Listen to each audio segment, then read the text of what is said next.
The stagecoach door flew open, and Eleanor Hart tumbled into mud so thick it swallowed her knees. Lightning split the Montana sky as a voice shouted through the storm, "This ain't the Thornton estate, lady!" Before she could respond, the driver was gone, wheels vanishing into darkness, leaving her stranded at a ranch that wasn't hers, facing a man whose rifle reflected every flash of thunder. She'd traveled 2,000 miles for a governess position that promised safety and a future. Instead, she'd arrived at the wrong destination, in a storm that felt like judgment itself, staring into the eyes of a stranger who looked like he'd forgotten what trust meant. If you're watching from anywhere in the world, drop your city in the comments below. I want to see how far Eleanor's story travels. And if you're ready to find out whether this mistake destroys her future or saves it, stay with me until the very end. Hit that like button and let's begin. The storm had been building for hours before it broke. Eleanor had watched it through the stagecoach window as they climbed into the Montana highlands, watched the sky turn from late afternoon gold to something bruised and furious, watched the cottonwoods bend like they were trying to warn her of something she couldn't yet name. The driver, a man named Cassidy, who smelled like tobacco and pessimism, had said nothing for the last 20 miles except to spit occasionally and mutter about roads that shouldn't be traveled after dark. She hadn't asked him to elaborate. She'd learned in the 3 weeks since leaving Philadelphia that Western men didn't appreciate questions from women who dressed in wool traveling suits and carried leather-bound books in their luggage. The rain started as mist. Then it became curtains.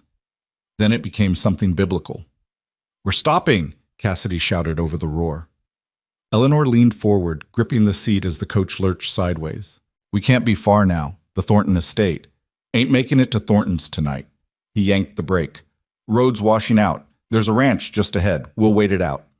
Before she could protest, before she could explain that Mr. Thornton's letter had specified her arrival date and that she was already cutting it close, the door swung open and Cassidy was pulling her trunk down with the kind of rough efficiency that suggested he'd done this 1,000 times and didn't care for conversation about it. Eleanor stepped down into what felt like the end of the world. The mud wasn't just mud, it was cold, deep, and immediately unforgiving. It seized her boots and soaked through her skirt hem in seconds. Rain pelted her face, her shoulders, her carefully pinned hair that was already surrendering to chaos. Thunder cracked so close she felt it in her chest. "Move!" Cassidy shoved her trunk toward a structure she could barely see through the sheets of water. "Get inside before you drown standing up." She grabbed the handle, dragged it 3 feet, and realized she had no idea where inside was. Then the lightning came again, a prolonged flash that lit up everything. The ranch house was small, built from rough-hewn logs that looked like they'd been wrestled out of the mountains by sheer stubbornness. There was a barn, listing slightly to one side, a corral with fence posts that leaned like old men, and on the porch, holding a rifle with the casual grip of someone who knew exactly how to use it, stood a man. He was tall, broad-shouldered, soaked through despite the porch roof, his dark hair plastered to his forehead, his expression as welcoming as the storm. "This ain't the Thornton estate, lady." Cassidy was already climbing back onto the driver's seat. "Road's out. She stays here till it clears." Like hell. Argue with the weather, Calder. And then Cassidy was snapping the reins, and the stagecoach was lurching forward, wheels spraying mud, and Eleanor was standing in a stranger's yard with a trunk she could barely lift, and a man with a rifle who looked like he'd been carved out of the same stubborn stone as his house. For a long moment, neither of them moved. The rain hammered down, water poured off the porch roof in a solid sheet. Somewhere in the darkness, a horse screamed, high and panicked, and the man's jaw tightened. "Get on the porch," he said. It wasn't a request. Eleanor gripped her trunk handle and pulled. It moved 6 inches, then stuck in the mud like it had roots. She yanked harder. Nothing.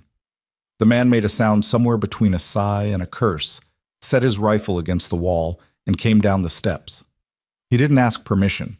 He simply grabbed the trunk by its leather straps and hauled it onto the porch with the kind of strength that made it look easy, then turned back to her. "You coming, or you plan to stand there till you catch pneumonia?" Eleanor lifted her chin. "I don't need—" Another crack of thunder, this one so loud it felt like the sky splitting open. She climbed the steps. Up close, he was older than she'd first thought. Mid-30s maybe, with lines around his eyes that came from squinting into sun and distance. His face was weathered, unshaven, hard in a way that suggested life hadn't offered him much softness, but his eyes, gray, like the storm, weren't cruel, just wary. "Name's Luke Calder," he said, opening the door. "This is Red Hollow Ranch. You're not supposed to be here." "Eleanor Hart." She stepped inside, water dripping from every inch of her. "And I'm aware." The interior was exactly what she'd expected, and somehow worse. One large room that served as kitchen, dining area, and living space. A stone fireplace with a fire burning low. A table with 2 chairs. Shelves holding tin plates, cups, a few books whose spines were too worn to read. Everything clean, but spare. Functional. Built for survival, not comfort. Luke moved past her to the fireplace, adding 2 logs with sharp, efficient movements. "Stagecoach shouldn't have left you." He said the road was washing out. "It is, but Thornton's is only another 8 miles. He could have made it if he'd pushed." Eleanor turned to look at him. "You know, Mr. Thornton?" Something flickered across his face, too quick to read but unmistakably dark. "Everyone knows Thornton." The way he said it made her stomach tighten. Luke straightened, wiping his hands on his trousers. "You're the new governess." "How did you—" "Word travels. Especially when Thornton's involved." He crossed to a cabinet, pulled out a towel that had seen better days, and tossed it to her. "You'll stay here tonight. Road should be passable by morning. I'll take you to Thornton's myself." Eleanor caught the towel, pressed it to her face. It smelled like lye soap and wood smoke. "That's not necessary." "Didn't say it was. Said I'd do it." She lowered the towel. "Mr. Calder?" "Luke." "Luke, I appreciate your hospitality, but I don't want to impose—" "You already are." He moved toward a narrow door on the far wall. "But it's done now. You can sleep in my sister's room. She's visiting in town for a few days. Won't be back till the weather clears." "Your sister lives here?" "She did. Got married last spring. Comes back sometimes." He pushed the door open, revealing a small room with a narrow bed, a dresser, and a window currently being battered by rain. "Quilts are in the chest. Fire should keep the main room warm enough, but if you get cold, there's extra blankets." Eleanor stepped to the doorway, looked inside. It was simple. Clean. The bed had a frame made of stripped pine, and the quilt was pieced in a pattern she recognized. Log cabin, done in blues and creams. "Thank you," she said quietly. Luke nodded once, already turning away. "I've got to check the barn. Horse is spooked. Don't wait up." He grabbed his rifle, his coat, and was gone before she could respond, door closing behind him with a solid thunk that left her standing in the center of a stranger's house, dripping onto floors she hadn't been invited to stand on, listening to the storm tear at the walls like it wanted inside.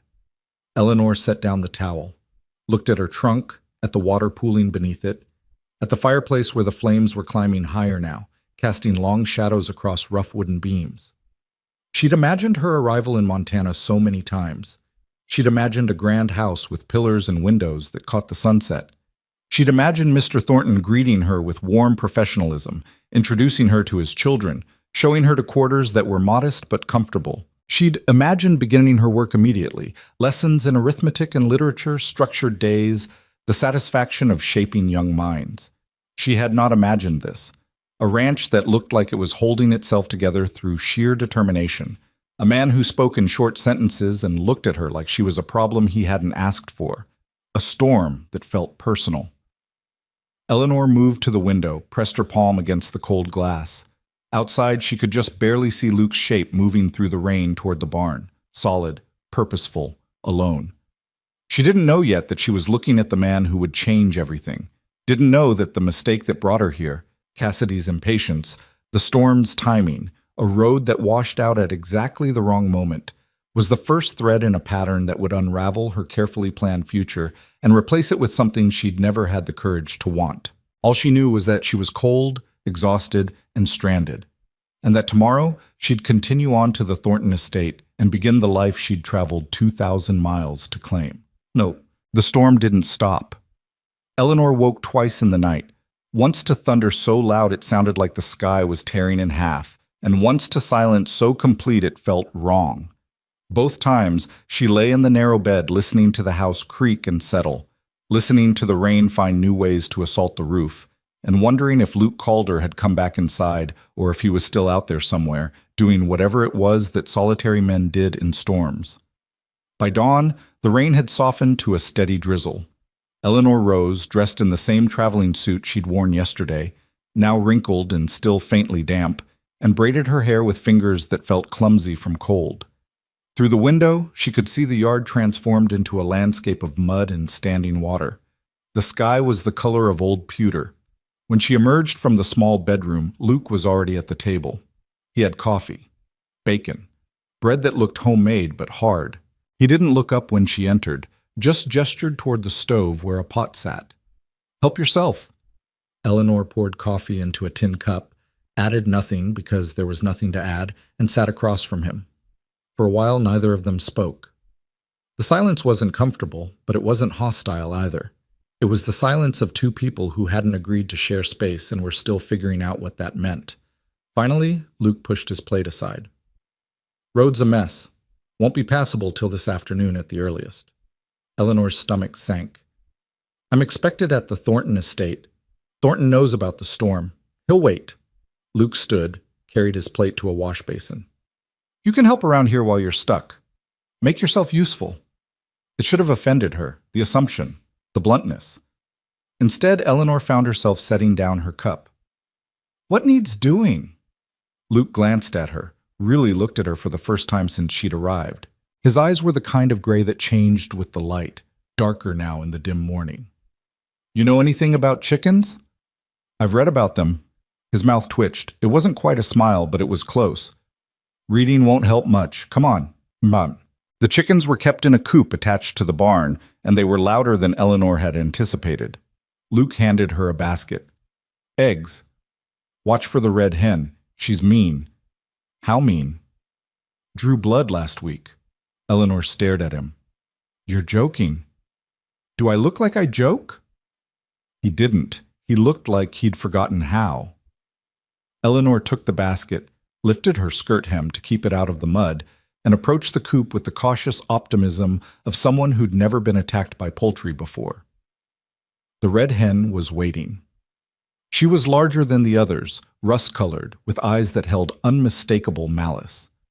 When Eleanor reached for the first egg, the hen made a sound like a threat and lunged. Eleanor jerked back, stumbled, caught herself on the coop wall. Behind her, Luke made that sound again, not quite a laugh, but something in the same family. "You have to be firm with her," he said. "She's a chicken, not a negotiation. Out here, everything's a negotiation." Eleanor turned to glare at him, but he'd already moved on, walking toward the barn with that same purposeful stride, like he had 1,000 things to do and no time for conversations that didn't serve a function. She turned back to the red hen. "Listen," she said quietly, "I don't want to be here any more than you want me here, but I need those eggs, and you need to not be dinner. So let's come to an understanding." The hen tilted her head. Eleanor reached slowly, steadily, and lifted an egg from the nest. The hen watched, did nothing. Eleanor took another. By the time she emerged from the coop with a basket of 12 eggs, she felt ridiculously proud of herself. And when she carried them into the house, Luke was there, washing his hands in the basin. He glanced at the basket. "She get you?" "We negotiated." This time, the almost smile reached his eyes. The day passed in a rhythm Eleanor hadn't expected. Luke didn't coddle her, didn't explain things twice, didn't soften his instructions with pleasantries. But he also didn't treat her like she was incapable. When she asked how to muck out a stall, he showed her once, then left her to it. When she struggled with the weight of a water bucket, he didn't take it from her, just said, "2 trips is smarter than 1 hernia," and kept walking. By midday, Eleanor's back ached. Her hands were blistered. Her boots were caked in mud and things she didn't want to identify. She'd never felt more competent in her life. They ate a silent lunch, leftover bacon, bread, more coffee. Then Luke stood, looked out the window at the sky. "Road might be clear enough by evening. I'll hitch the wagon, take you over to Thornton's before dark." Eleanor followed his gaze. The rain had stopped, but the clouds were still low and heavy. You don't have to be... We've been over this. I know, but... A sound cut her off. Hoofbeats. Fast. Luke's entire body changed, went tight, alert, his hand moving instinctively toward where his rifle leaned against the wall. Through the window, Eleanor saw a rider coming hard up the road, a young man, barely more than a boy, on a horse that was lathered and wild-eyed. Luke was out the door before she could speak. She followed. The boy pulled up, nearly fell out of the saddle. "Luke, it's Sarah!" "What happened?" Not a question, a command. "Baby's coming early. Doc's stuck on the other side of the river, bridge is out, and Tom's in town and she's alone." Luke was already moving. "How far along?" "Don't know. She sent me for help an hour ago." Eleanor stepped forward. "I'll come." Both of them turned to stare at her. "You know anything about birthing babies?" Luke's tone wasn't dismissive, just direct. "I've read... Reading won't... I know." Eleanor met his eyes. "But I'm here, and she's alone. So unless you have a better option, I suggest we stop talking and start moving." For a heartbeat, Luke held her gaze. Then he nodded once. "Get your coat." Sarah Brennan lived 3 miles south in a homestead cabin that made Luke's ranch look like a mansion. She was 22, 8 months pregnant, and currently gripping the edge of a kitchen table like it was the only thing keeping her from flying apart. Luke went to her immediately, his entire demeanor shifting into something Eleanor hadn't seen before. Gentle, certain, calm. "Sarah, look at me." The young woman's eyes found his, wild with pain and fear. "You're all right," Luke said quietly. "We're here. You're going to be fine." Eleanor moved to the other side of the table, set down the bag of supplies Luke had grabbed from his house. Clean linens, whiskey, cord. Sarah's gaze found her. "Who?" "Eleanor Hart. I'm..." She hesitated. What was she? "I'm here to help." Another contraction hit. Sarah bent double, a sound tearing from her throat that was primal and terrified. Luke looked at Eleanor over Sarah's bowed head. His expression said everything. This is happening. Are you ready? Eleanor wasn't, but she nodded anyway. The hours that followed were the longest of Eleanor's life. She'd read about childbirth in medical texts, dry, clinical descriptions of dilation and stages and potential complications. She'd imagined it as something that happened in clean rooms with doctors and nurses who knew what they were doing. This was nothing like that. This was Sarah screaming. This was blood and water, and Luke's steady voice cutting through the chaos, telling Sarah when to push, when to breathe, when to hold on just a little longer. This was Eleanor's hands shaking as she held Sarah's, feeling bones grind together with each contraction, watching a woman she'd just met fight for 2 lives at once. "I can't," Sarah sobbed.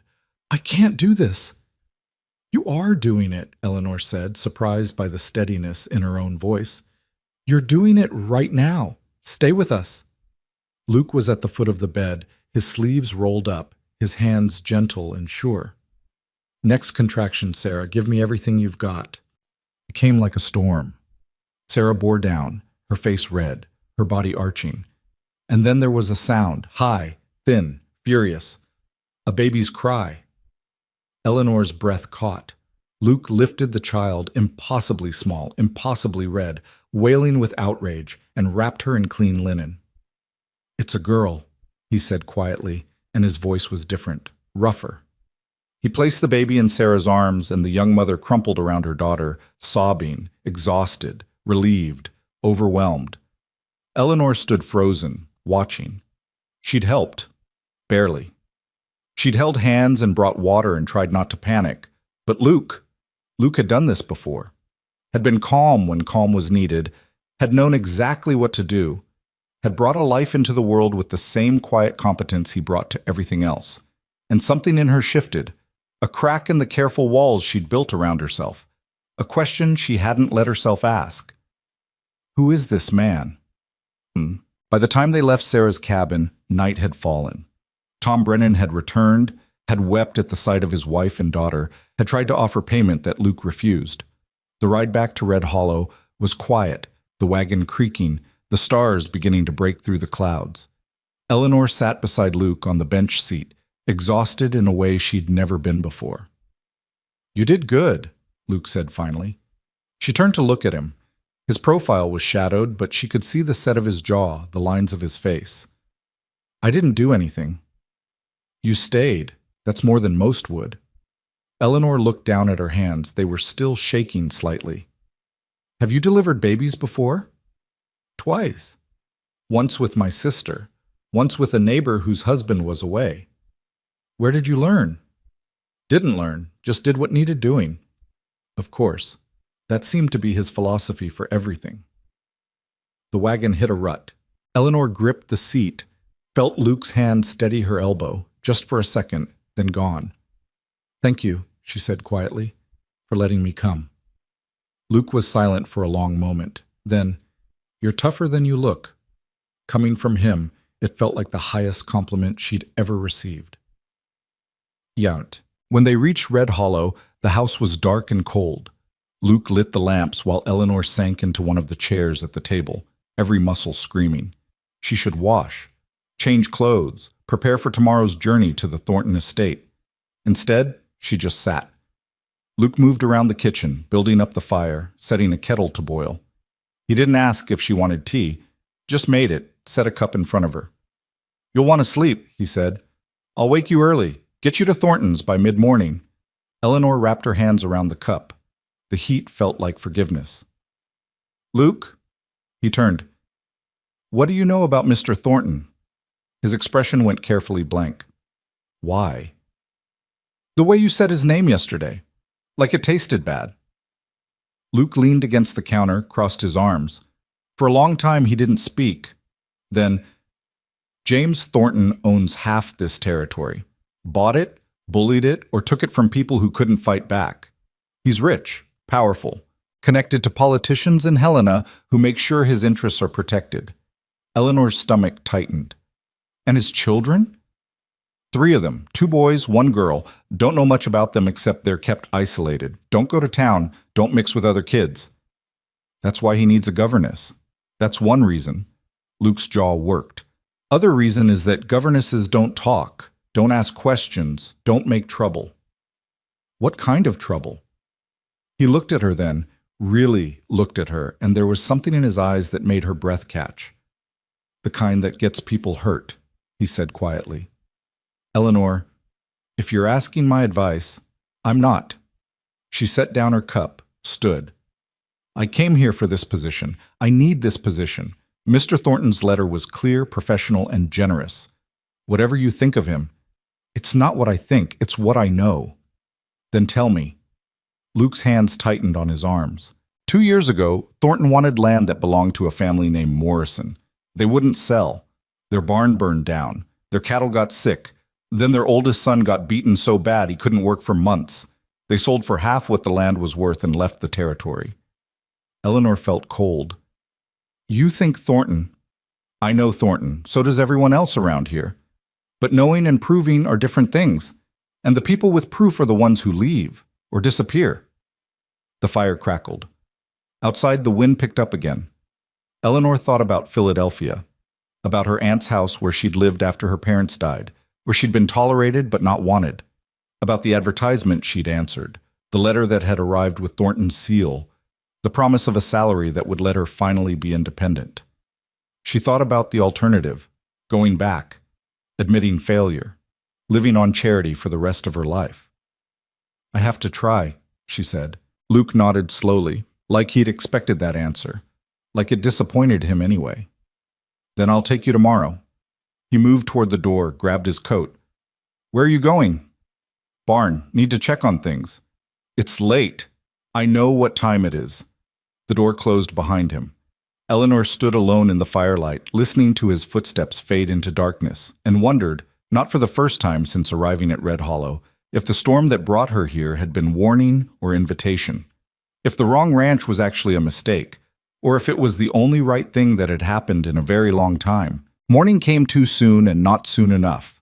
Eleanor had barely slept, her mind circling between exhaustion and unease, between the memory of Sarah's baby crying in Luke's capable hands and his warning about James Thornton echoing in the dark. When gray light finally seeped through the small window, she rose stiff and unrested, braided her hair with mechanical precision, and put on the only other dress she owned that was suitable for meeting an employer, navy wool with a high collar, practical but respectable. The main room was already warm when she emerged. Luke had coffee made, eggs fried, and the wagon hitched outside. He looked like he hadn't slept either, but his movements were steady as he set a plate in front of the empty chair. "Eat," he said. "It's a 2-hour drive." Eleanor sat. The eggs tasted like ash in her mouth, but she forced them down anyway, aware of Luke watching her from across the table with that unreadable expression he wore like armor. "You don't have to do this," he said finally. "We've been over this." "I know, but I'm saying it again." Eleanor set down her fork, met his eyes.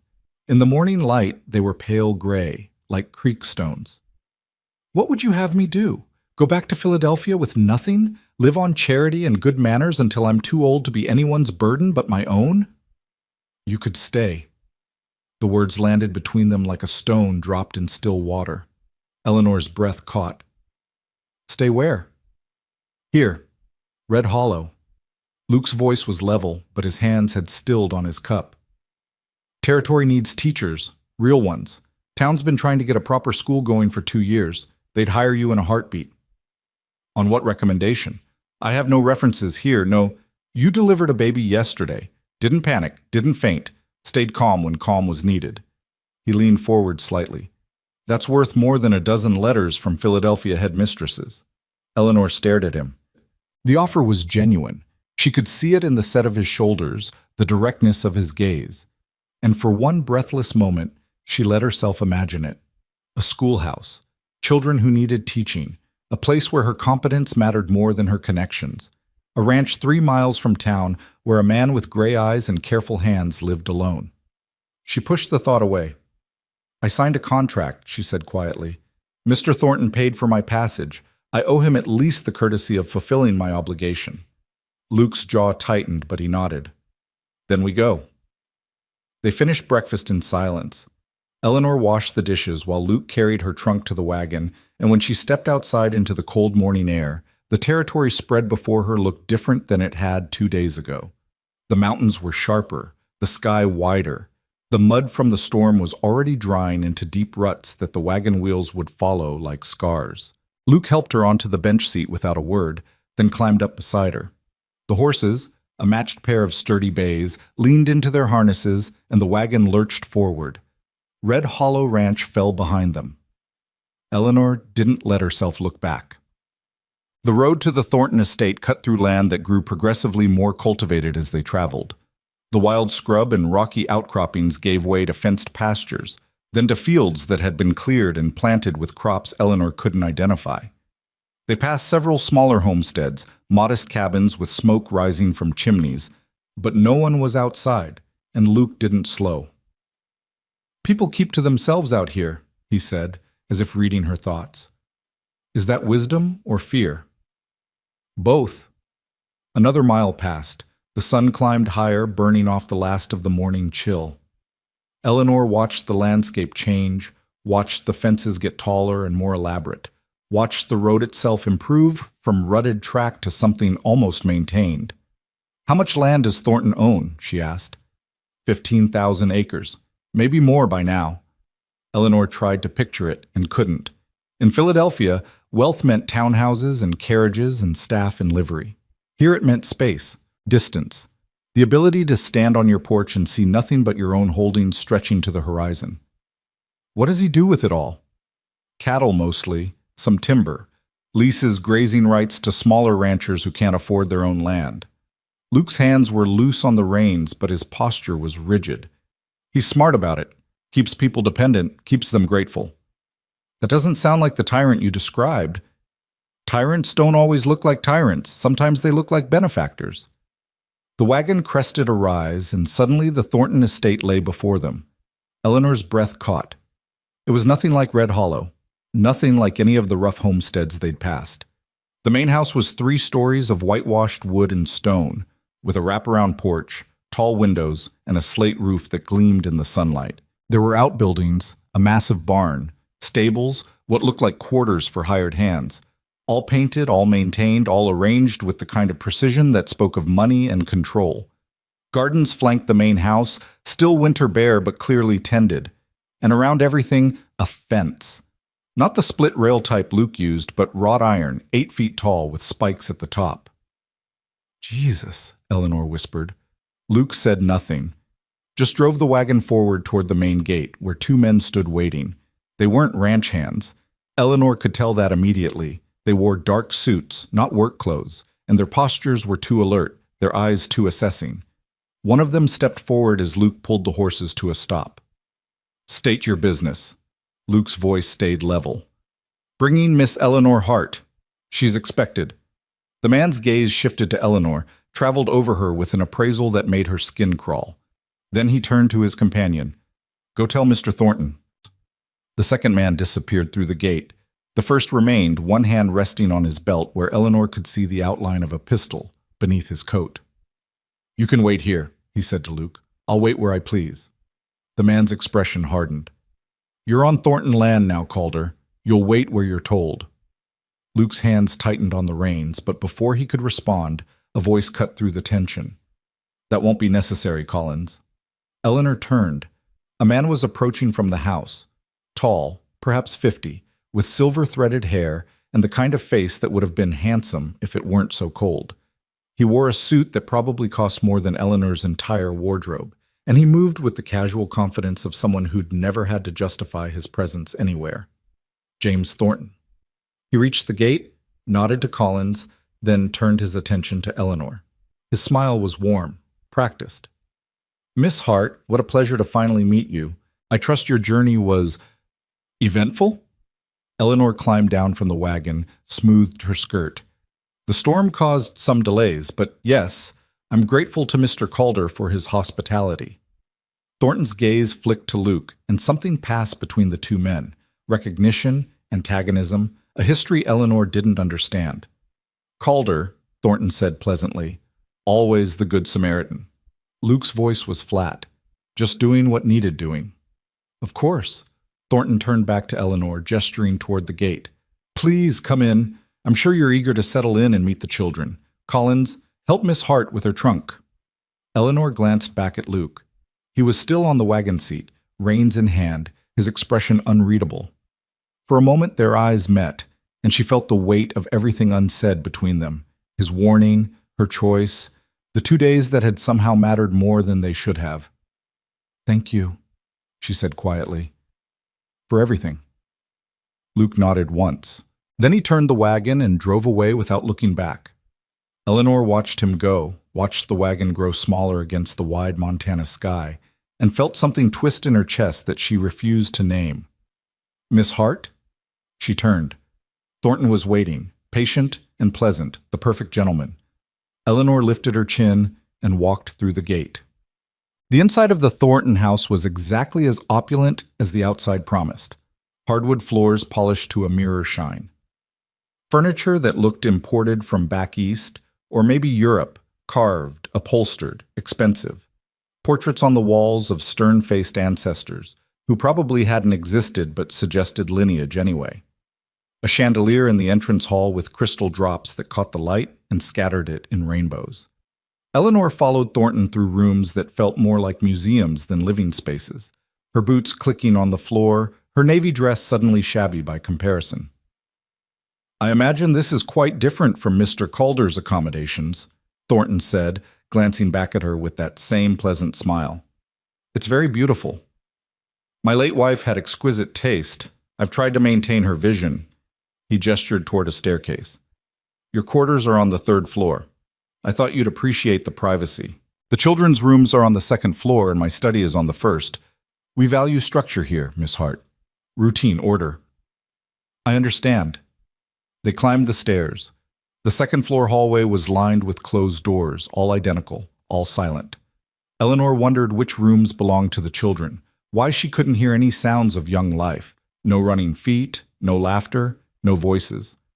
The 3rd floor was narrower, the ceiling lower. Thornton opened a door at the end of the hall and stepped aside. Your room. I trust you'll find it comfortable. Eleanor entered. It was comfortable.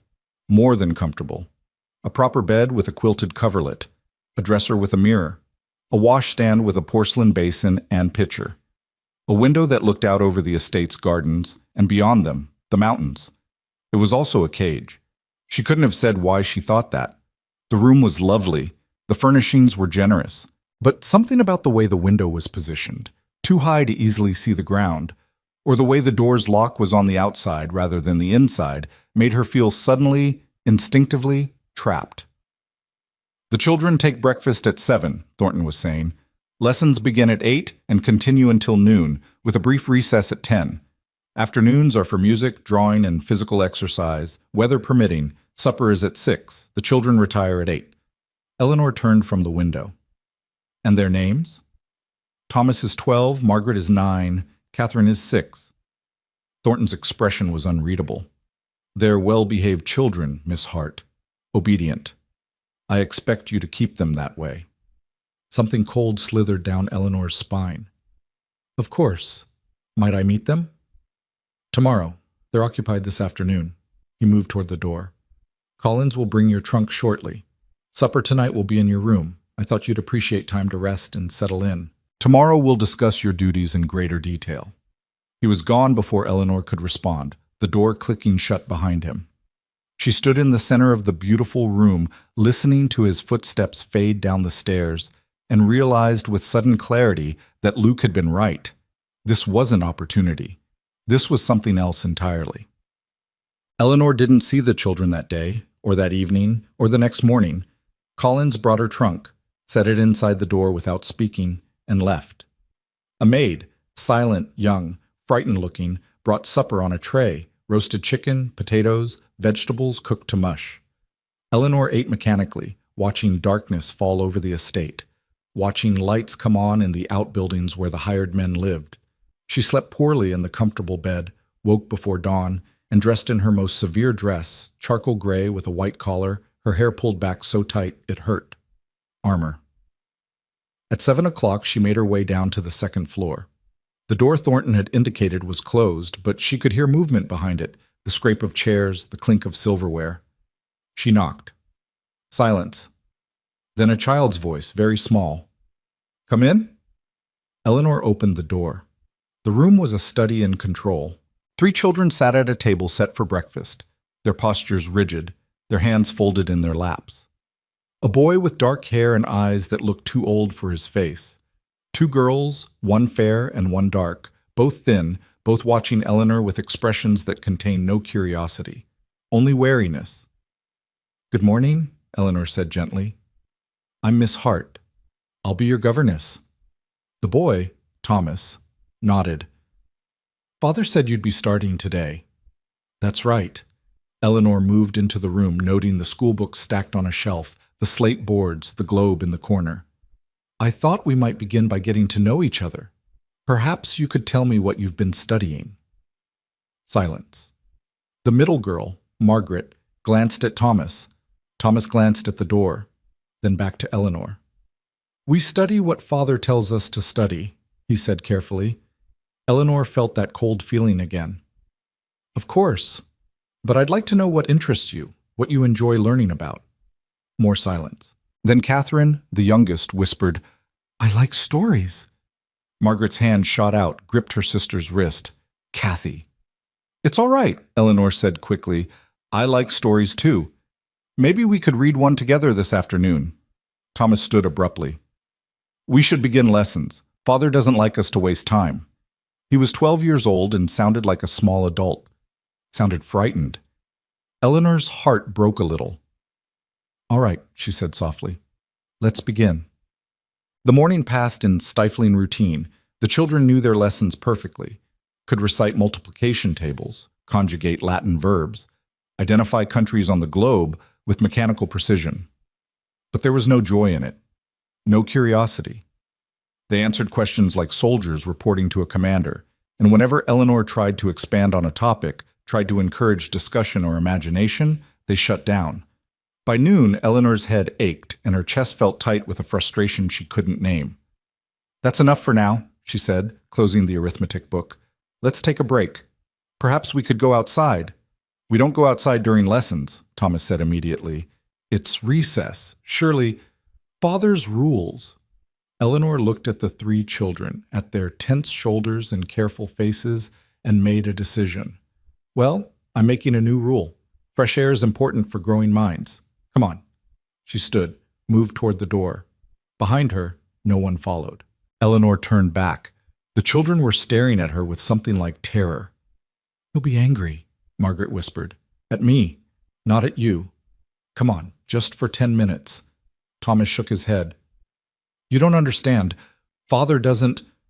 The door opened. James Thornton stood in the doorway, still pleasant, still smiling. Miss Hart, might I have a word? Eleanor's stomach dropped, but she kept her voice steady. Of course. She followed him into the hallway, heard the door close behind them with a soft click. Thornton's smile never wavered. The children seemed to think you were planning to take them outside. Yes, I thought. The schedule I provided was quite clear. Lessons until noon. Recess at 10, not at 11:30. The children have been working very hard. I thought a short break. Miss Hart. His voice was still pleasant, but something underneath it had gone very sharp. I hired you to educate my children according to my specifications, not to innovate, not to improvise, to follow instructions. Do you understand? Eleanor felt heat rise in her cheeks. I understand that children need more than rote memorization. What children need is discipline, structure, obedience. He took a step closer, not threatening exactly, but invasive.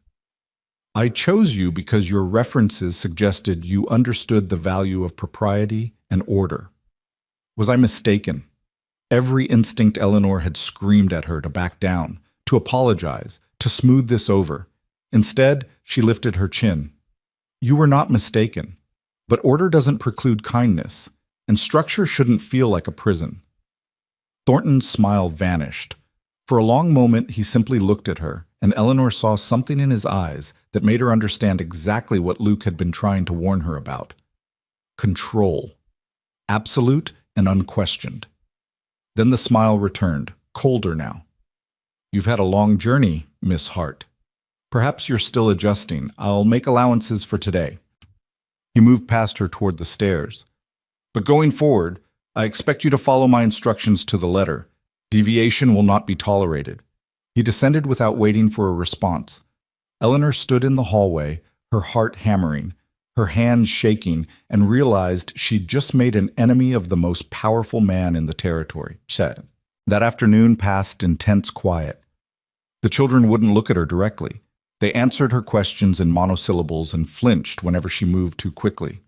When 6 o'clock came and the maid arrived to collect them for supper, they fled like prisoners granted parole. Eleanor returned to her third-floor room and sat by the window, watching the sun set over the mountains, watching the light fade and the stars emerge. She thought about Luke's offer, a school in town, children who needed teaching. She thought about her contract, the money Thornton had spent on her passage, the legal obligation she'd signed. She thought about Thomas's frightened eyes and Catherine's whispered confession about loving stories.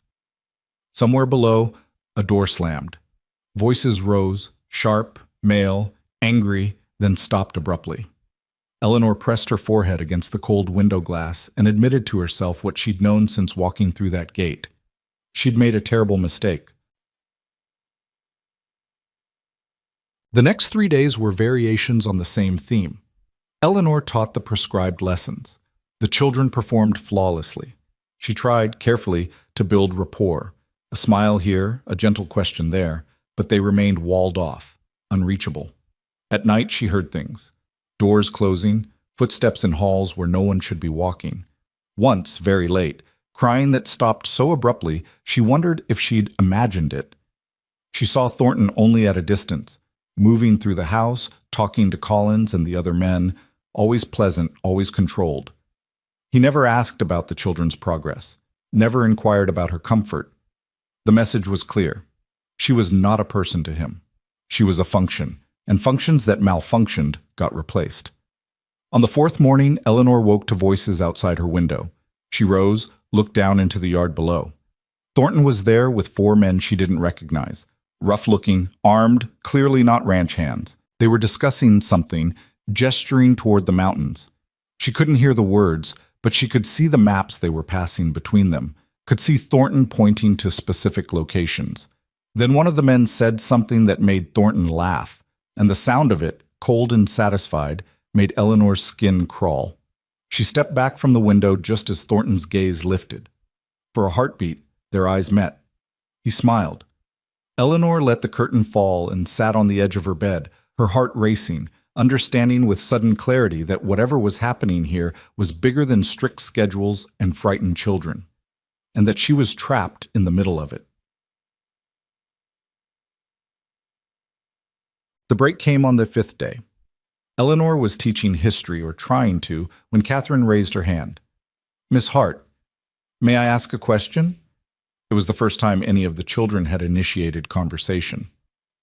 "Of course." "The book says the settlers came west for opportunity. What does that mean?" Eleanor set down her chalk, grateful for the opening. "It means they were looking for a chance to build better lives, land of their own, freedom to make their own choices." "Did they find it?" Catherine's eyes were huge and serious. "Some did. Some didn't. It was very hard." "Is that why you came west? For opportunity?" The room went very still. Eleanor looked at the 3 children watching her, Thomas tense, Margaret wary, Catherine openly curious. She made another decision. "Yes," she said honestly. "I came because I needed work. Because I wanted independence, because I thought I could make a difference." "And can you?" Thomas asked quietly. Eleanor met his gaze. "I don't know yet." The door opened. Thornton entered, and the children's faces went blank so fast it was like watching shutters slam closed. "Miss Hart, a word, not a request." Eleanor followed him into the hall again, her stomach tight. This time, he didn't bother with pleasantries. "You're discussing personal matters with my children." "They asked a question," I answered honestly. "Honesty is not always appropriate." He crossed his arms. "You're here to provide education, not to share your life story or your opinions. They're children, not machines. They're my children, and you're overstepping." His voice dropped. "I've been patient, Miss Hart, more patient than I typically am, but my patience has limits." Eleanor felt anger rise, hot and bright. "Then perhaps you should find a governess more willing to treat children like furniture." The words were out before she could stop them. Thornton went very still. "Careful," he said softly. "You signed a contract. Breaking it comes with financial consequences you cannot afford, and references that would ensure you never work in education again." Eleanor's anger drained away, replaced by cold understanding. She was trapped. Legally, financially, completely. "I understand," she forced out. "Good." Thornton stepped back. "I'm going into town tomorrow, business that will keep me away for 2 days. I expect exemplary behavior in my absence." He paused. "From everyone." He left. Eleanor stood in the empty hallway, feeling the walls close in, and thought, Luke was right. Luke was right about everything. And I need help. That night, Eleanor made a plan. It was reckless, probably stupid, but she couldn't stay here, couldn't keep teaching children who were more prisoners than students, couldn't ignore what her instincts were screaming about Thornton and his business, and the way everyone on this estate moved like they were afraid. She waited until the house was quiet, then dressed in her darkest clothes, slipped down the back stairs, and made her way to the stables. She'd never stolen a horse before, but she'd read about it. The horses were kept in a barn separate from the main stables, huge animals, probably worth more than she'd earn in a year. She chose the smallest, a dun mare, who looked at her with patient eyes and was trying to figure out the saddle when a voice cut through the darkness. "What the hell do you think you're doing?" Eleanor spun. Colin stood in the barn doorway, a lamp in one hand, a pistol in the other. Her heart stopped. I couldn't sleep. I thought a walk with a saddle." He moved closer. "Try again." Eleanor backed against the horse's stall. "Please, I need to leave. I'll send money for the horse." "You're not going anywhere." Colin smiled, and it was worse than Thornton's. "Boss is going to want to hear about this." He grabbed her arm, fingers digging in hard enough to bruise. Eleanor twisted, tried to pull free, and the barn exploded with noise. The horse screamed. Something crashed. Colin spun toward the sound, and Eleanor saw her chance, grabbed the lamp from his hand, and swung it hard. Glass shattered, oil sprayed, flames caught. Colin shouted, stumbled back, and Eleanor ran. She burst out of the barn into cold night air, heard him behind her, heard him yelling for the other men. The estate was coming alive, lights in windows, voices shouting, footsteps pounding. Eleanor ran for the gate, knowing she wouldn't make it, knowing she'd just made everything infinitely worse. And a wagon came out of the darkness. Luke's wagon. He pulled up hard, held out his hand. "Get in!" Eleanor didn't ask questions. She grabbed his hand, let him haul her up onto the seat, and then they were moving, horses lunging forward, wagon wheels screaming, Luke's face set and grim in the moonlight. Behind them, the barn was burning. And Eleanor Hart, who'd come west for a governess position and a chance at independence, was fleeing into the night with a man she'd known for less than a week, having just committed arson and horse theft. The wrong destination, she thought wildly as they raced toward the darkness. But somehow, impossibly, it was beginning to feel like exactly the right choice. They didn't speak for the first mile. Luke drove hard, pushing the horses faster than was safe in the dark, the wagon lurching over ruts and rocks that Eleanor felt in her bones. Behind them, the orange glow of the burning barn lit the sky like a false dawn, and she could hear shouting, distant but getting organized, men mounting horses, beginning pursuit. Her hands were shaking.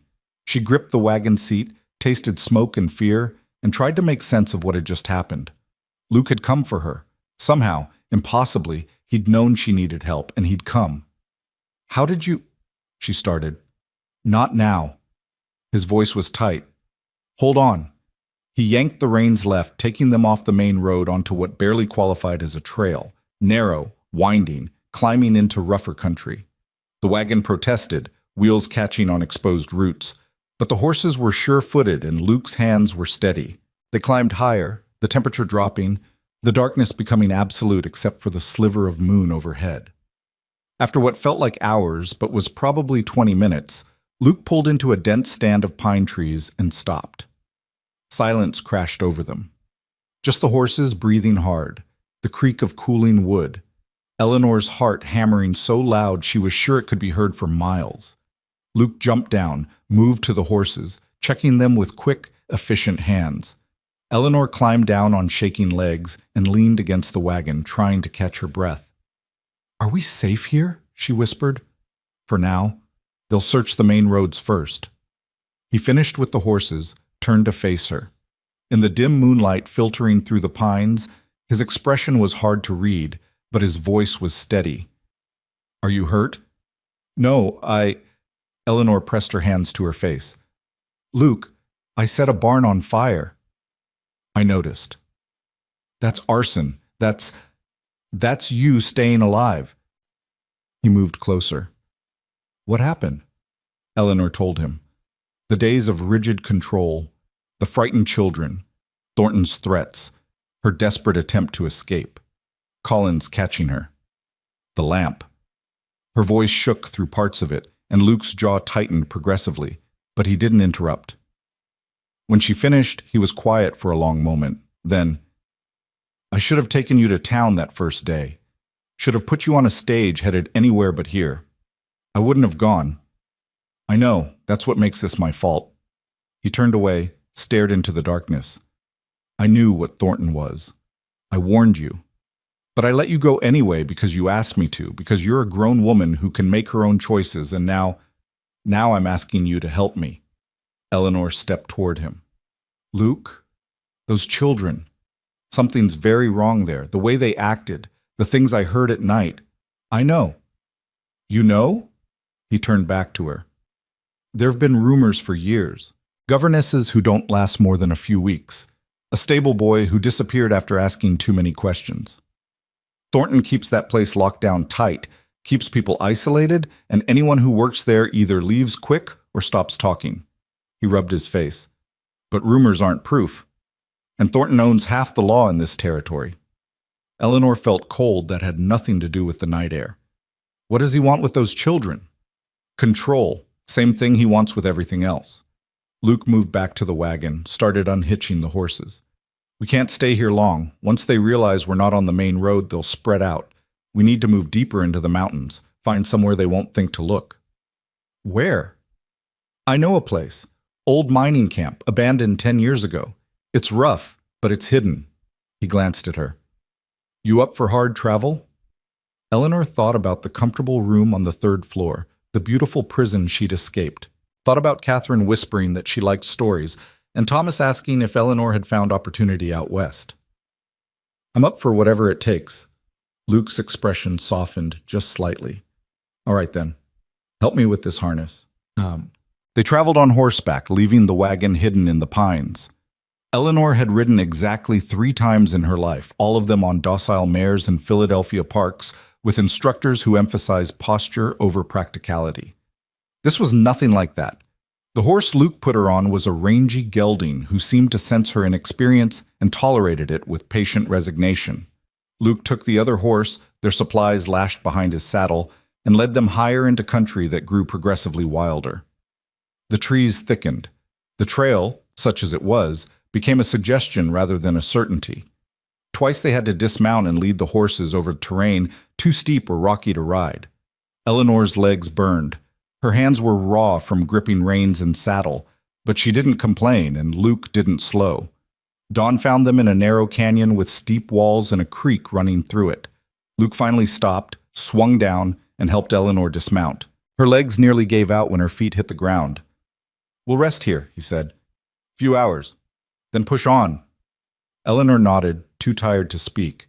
She sank onto a fallen log while Luke tended the horses, her body one continuous ache, her mind still racing with everything that had happened.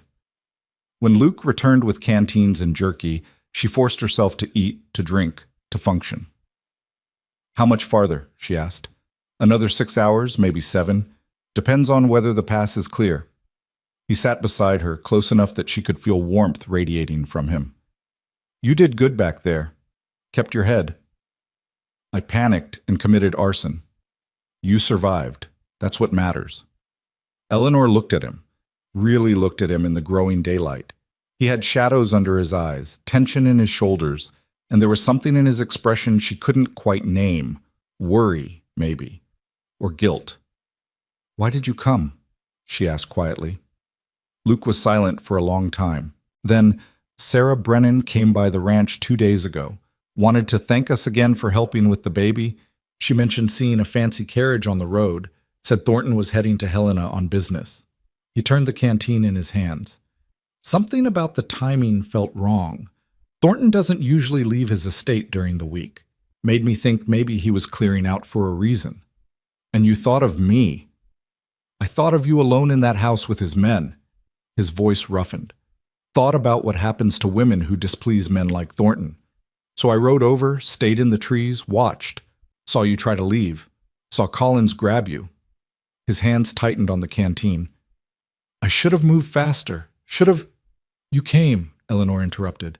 You saved me. That's enough. Their eyes met, and something passed between them. Recognition, maybe, of what they'd both risked. What it meant that he'd come for her at all. Luke looked away first. We should rest while we can. It's going to be a hard push to the camp. He was right. Eleanor knew he was right, but she also knew that once they reached the mining camp, once they had shelter and safety, they'd have to face the much harder question of what happened next. She lay down on the hard ground, used her bundled coat as a pillow, and watched clouds move across the brightening sky until exhaustion finally pulled her under. The mining camp was worse than Eleanor had imagined, and somehow better. They reached it in late afternoon, horses stumbling with exhaustion, Eleanor barely able to stay in the saddle. It sat in a box canyon, protected on 3 sides by sheer rock walls, accessible only through a narrow passage that would be easy to defend. The structures were mostly collapsed, rotted timber and rusted equipment, evidence of dreams that had died hard. But there was one building still standing, a supply shed built into the rock face itself, its walls stone, its roof intact. Luke dismounted, checked the interior, then helped Eleanor down. It's dry, he said. Defensible. We can make it work. Eleanor looked around at the desolation, at the broken dreams scattered across the canyon floor, and felt a hysterical laugh building in her chest. I came west for a governess position, she said, and now I'm hiding in an abandoned mine like an outlaw. You are an outlaw. Luke was pulling supplies from the horses. You committed arson and horse theft. Technically, Thornton could have you hanged. The laugh died. You're not helping. I'm being honest. He carried the supplies into the shed. But he won't press charges, can't, without explaining why his governess felt the need to burn his barn and run. Eleanor followed him inside. The shed was small, maybe 12 feet square, with a dirt floor and gaps in the stone where wind whistled through. But it was shelter. It was hidden. It was alive. She sank onto the floor, her back against the wall, and closed her eyes. Luke moved around her, efficient and quiet, building a small fire in a ring of stones someone had left behind, setting out bedrolls, rationing food. When he was done, he sat across from her, the fire between them. We need a plan, he said. Eleanor opened her eyes. I know. Thornton's going to be furious. Barn fire aside, you broke contract. He'll come after you for the money he spent on your passage, plus damages. And he's got lawyers, judges, resources you can't match. So what do I do? Luke poked at the fire with a stick. You need leverage. Something that makes him want to let this go rather than pursue it. Like what? Like proof of what he's really doing at that estate. Luke looked up. You saw things, heard things. If we can document it, get testimony from others, we might be able to build a case strong enough that going after you becomes more trouble than it's worth. Eleanor thought about the frightened children, the maps, the rough men. That would require going back. No, Luke's voice was flat. That would require talking to people who've left. Finding the governesses who didn't last, the workers who disappeared, building evidence from a distance. And if we can't find enough evidence? Then you disappear. New territory, new name, new life. He said it calmly, like he was suggesting she change her dress. It's not ideal, but you'd be safe. Safe. The word felt foreign. Eleanor looked at the fire, at the shadows it cast on Luke's face, and felt the weight of everything pressing down on her. She'd come west for independence, for the chance to build a life on her own terms. Instead, she'd walked into a trap, barely escaped, and now was dependent on the very man she'd tried to leave behind. Why are you doing this? She asked quietly. Luke was silent for so long she thought he wouldn't answer. Then, because I know what it's like to be trapped by someone powerful, to have your choices taken away. His voice was rough. And because when I saw you standing in my yard that first night, soaking wet and stubborn as hell, something in me recognized something in you. What? Strength you don't know you have yet. He met her eyes across the fire. You're tougher than you think, Eleanor. Smarter. Braver. And you deserve better than what Thornton tried to make you into. Eleanor's throat tightened. No one had ever said anything like that to her before. No one had ever looked at her the way Luke was looking at her now, like she mattered, like her choices mattered, like who she was beneath the propriety and careful manners was worth seeing. Thank you, she whispered. Luke nodded, looked back at the fire. Get some sleep. We'll figure out the next move tomorrow. But Eleanor didn't sleep.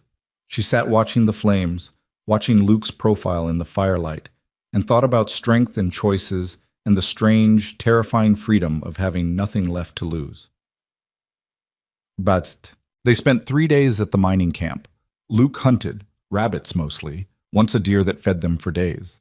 Eleanor made the shed as livable as possible, cleaning out debris, organizing their meager supplies, trying not to think about the fact that she was living in conditions that would have horrified her Philadelphia relatives. They talked, carefully at first, then more openly. Luke told her about his sister, about growing up on Red Hollow, about the woman who'd betrayed him, and why he'd learned to live alone. Eleanor told him about her parents dying, about her aunt's cold charity, about the suffocating weight of being unwanted in the only place she'd called home. And slowly, in the long evenings by the fire, something shifted between them. It wasn't romance exactly. It was something quieter than that, more solid. The recognition that they'd both been shaped by loss, by betrayal, by the hard work of surviving in a world that didn't much care whether you made it or not, and that somehow, in the middle of chaos and danger, they'd found someone who understood. On the fourth morning, Luke woke before dawn and saddled his horse. Eleanor emerged from the shed, wrapping her coat tight against the cold. "Where are you going?" "Town. Need to talk to some people, gather information." He checked the saddle straps. "I'll be back by nightfall. You'll be safe here. No one knows about this place." "Luke." He turned to face her. Eleanor stepped closer. "Be careful." Something passed across his face, surprise, maybe, at her concern. Then his expression gentled. "Always am." He swung into the saddle, paused, looked down at her. For a moment, Eleanor thought he might say something else, something that acknowledged what was growing between them in this hidden canyon, but he just nodded once and rode out. Eleanor watched him go, then turned back to the shed and the long day of waiting ahead. Luke returned just as the sun was setting, and Eleanor knew immediately that something had changed. He dismounted stiffly, his face grim, and didn't meet her eyes as he tended his horse. "What happened?" she asked. "Let's get inside." They settled by the fire. Luke pulled out hardtack and dried meat, but didn't eat, just stared into the flames with an expression that made Eleanor's stomach knot. "I talked to 3 former Thornton employees," he said finally. 2 ranch hands who left last year, 1 maid who worked in the house. And they all told the same story. Thornton's not just cruel, he's calculating. He uses people up and throws them away. The governesses especially. He hires them young, keeps them isolated, and when they ask questions or push back, he threatens them with contract violations, ruins their reputations, makes sure they can never work in education again. Luke's hands tightened. 1 woman tried to report him to the territorial marshal. She disappeared 2 weeks later, never found. Eleanor felt ice in her veins.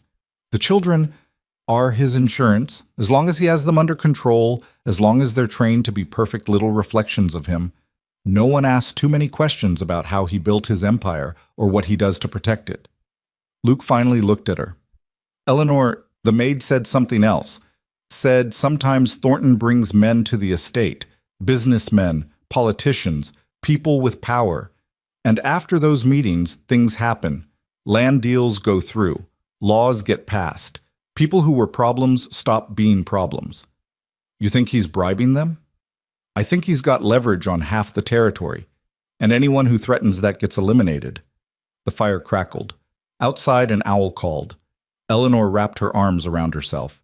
"So we can't fight him. Not directly, not through legal channels he controls." Luke leaned forward. "But there might be another way." "What?" "The territorial governor is coming through Montana next month. Inspection tour, public forums, the whole show. If we could get to him, present evidence directly, bypass Thornton's local connections, he'd dismiss it, a powerful landowner's word against a fugitive governess and a rancher with no proof? Not if we had more than our word." Luke pulled something from his coat, a folded paper. The maid kept a record, names, dates, visitors she recognized. It's not complete, but it's a start. And one of the ranch hands remembers seeing documents, contracts, agreements, things Thornton kept in his study. If we could get those, you want to break into the estate. Eleanor stared at him. "Luke, that's insane." "It's the only move we have left." His voice was calm but intense. "Thornton's in Helena for another 3 days. The security will be lighter. If we're smart, if we're careful, if we're caught, we're dead. If we do nothing, you spend the rest of your life running." Luke held her gaze. "I won't force you into this. If you want to disappear, I'll help you. New identity, safe passage, whatever you need. But if you want to fight back, if you want those children to have a chance at something better, this is how we do it." Eleanor looked at the paper in his hands, at the evidence of evil written in a frightened woman's careful script. Thought about Thomas and Margaret and Catherine, trapped in that beautiful prison, shaped into tools for their father's ambitions. Thought about who she'd been in Philadelphia, careful, obedient, trapped by propriety and fear, and who she was becoming out here in the wild country, stronger, braver, willing to stand up even when the cost was everything. "When do we leave?" she asked. Luke's expression shifted. Respect, relief, something deeper. Tomorrow night, we'll need to prepare, plan every step. It's going to be dangerous. Everything worth doing is. He smiled then, a real smile that transformed his whole face. Yeah, it is.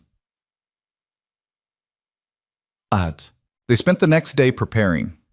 Luke sketched the layout of the Thornton estate from memory, marking guard positions, entry points, the location of Thornton's study. Eleanor told him everything she remembered about the house's interior, the schedules, the patterns of movement. They planned routes, backup plans, contingencies for everything that could go wrong. By evening, they had something that resembled a strategy. It was full of holes and risks and moments where everything depended on luck. But it was a plan. As darkness fell, they sat by the fire one last time, neither of them saying what they both knew, that tomorrow night they might not come back. Luke, Eleanor said quietly, if this goes wrong, it won't. But if it does, if something happens to me, she forced herself to meet his eyes. Thank you for coming for me, for believing I was worth saving. Luke's jaw worked. Then he reached across the fire, took her hand in his. His palm was rough, calloused, warm. Eleanor Hart, he said, you were always worth saving. You just needed to see it yourself. Their fingers intertwined. Neither of them pulled away. And sitting in that abandoned mining camp, holding hands with a man she'd known for barely 2 weeks, Eleanor felt something she hadn't felt since her parents died. Hope. Not the careful, fearful hope of someone wishing for rescue. The fierce, determined hope of someone ready to fight for what mattered. Tomorrow, they'd ride back into danger. They'd risk everything on a desperate gamble against a man who destroyed better people than them. But tonight, they had this. The fire. The stars overhead. The warmth of another person's hand promising she wasn't alone. Eleanor squeezed Luke's fingers, felt him squeeze back. And when they finally pulled apart to sleep, separate bedrolls, proper distance, nothing improper, she lay in the darkness listening to his breathing and thought, this is what courage feels like. This is what it means to choose yourself, even when the cost is everything. This is worth it. They rode out at dusk the next day, taking a circuitous route that kept them in the high country until full darkness fell. The Thornton estate appeared below them like a lit jewel, windows glowing, lamps burning, deceptively peaceful from a distance. Luke pulled up on a ridge overlooking the property, studying it through a spyglass he'd brought. 4 guards I can see. 2 at the main gate, 1 at the barn, 1 patrolling. He lowered the glass. Could be more inside. The study's on the first floor, east wing, Eleanor said. Window faces the gardens. If it's unlocked, if it's not, I can open it. Luke handed her the spyglass. You see that grove of cottonwoods past the fence line? Eleanor looked. Yes. That's where you'll wait with the horses. If I'm not back in an hour, you ride for town. Find the marshal, the territorial one, not Thornton's man, and tell him everything. I'm not leaving you. Eleanor, no. She lowered the spyglass, turned to face him. We do this together or not at all. I got us into this mess. I'm not sitting in the trees while you risk your life to get me out of it. Luke's expression was conflicted, frustrated, worried, and something else. Something that looked almost like pride. You don't know how to break into a house, he said. Then teach me. Quickly. For a long moment they stared at each other. Then Luke swore under his breath. All right, but you follow my lead exactly. No improvising, no heroics. We get in, find the documents, and get out. Understood? Understood. He was already moving, leading his horse down the ridge toward the cover of the cottonwoods. Eleanor followed, her heart hammering, every nerve alive. They were really doing this. They left the horses hidden and approached the estate on foot, staying low, using shadows and the landscaped gardens for cover. The fence was tall, but not impossible. Luke found a section partially hidden by overgrown bushes and helped Eleanor over, then followed. They crouched behind a hedge, listening. Voices drifted from the front of the house, guards talking, bored. Somewhere a dog barked, but it sounded distant. Luke pointed toward the east wing. Eleanor nodded. They moved like ghosts across the lawn, pressed against the house's wall, inched along until they reached the study window. Locked. Luke pulled a thin piece of metal from his pocket, worked it into the frame. Seconds felt like hours. Then, a soft click. The window slid open. Luke went in first, moving with surprising grace for a man his size. Eleanor hiked up her skirt and followed, landing on carpet that muffled her footsteps. The study was dark, but moonlight through the window provided just enough illumination to see. A massive desk dominated the room, shelves lined with books, filing cabinets. Everything organized, controlled, perfect. Luke moved to the desk, started opening drawers systematically. Eleanor went to the cabinets, tried the first one. Locked. She tried the second, third, all locked. Behind her, Luke made a frustrated sound. Nothing here but correspondence. We need those contracts. A sound froze them both. Footsteps in the hallway, coming closer. Luke's hand shot out, gripped Eleanor's arm, pulled her toward a large cabinet in the corner. They pressed inside just as the study door opened and lamplight flooded the room. Through the crack in the cabinet door, Eleanor saw Collins enter, carrying papers, his expression bored. He crossed to the desk, set down the documents, and stood there for a moment, looking around like he'd sensed something off. Eleanor held her breath. Beside her, Luke was absolutely still, his body tense as wire. Collins moved toward the window, saw it was open. His hand went to his gun. "Who's there?" Eleanor felt Luke tense, preparing to move, to fight if necessary. Then a voice called from the hallway. "Collins! Thornton's back early. Needs you at the gate." Collins swore, took one more look around the room, then strode out, leaving the door ajar. Luke and Eleanor waited, counting heartbeats, making sure he was really gone. Then Luke whispered, "We have to move. Now. Thornton's here." "The papers," Eleanor breathed. "The ones Collins brought. Look." They emerged from the cabinet. Luke grabbed the documents from the desk, held them to the moonlight. His face went hard. "These are contracts. Land purchases." He shuffled through them quickly. "Eleanor, these are records of every illegal deal Thornton's made in the last 5 years. Bribery, intimidation, everything we need." Eleanor's heart soared. "Take them. Let's go." Voices outside, multiple, coming toward the study. Luke shoved the papers inside his coat. "Window, now!" They ran for it. Luke went through first, turned to help Eleanor. The study door slammed open. Thornton stood there, flanked by Collins and 2 other men, all armed. His face was cold, controlled, utterly unsurprised. "Miss Hart," he said pleasantly, "I thought you might come back." Eleanor's blood turned to ice. It had been a trap. Thornton had known, had set this up, had been waiting. Luke's hand found hers, squeezed once, and Eleanor understood. This was the moment, the choice. Everything balanced on what happened in the next few seconds. Thornton smiled. "Now, let's discuss the consequences of theft, shall we?" Eleanor's mind raced through possibilities in the space of a heartbeat. Run, fight, surrender.